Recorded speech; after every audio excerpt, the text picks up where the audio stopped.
Be, panoorin mo to. Ang galing kumanta oh. Ang ganda nga.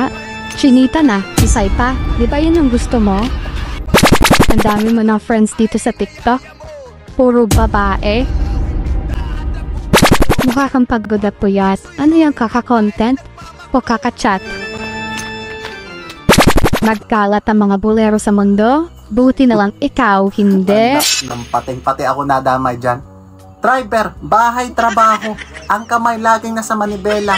Ang mata laging nasa kalsada. Basta driver, ha, sigurado, forever. Yang pagmumukha mo, forever bolero. Hindi ko kailangan mambola dahil hindi ako marunong yan eh. Dahil ako nararamdaman ko at nakikita ko sa mga mata mo. Seryoso ka, mambobola ka pa talaga? Wala din akong pakialam kung anong tingin sa akin ng karamihan ay isang bolero. Ang importante sa akin, sa paningin mo, ako lang yung gusto mo.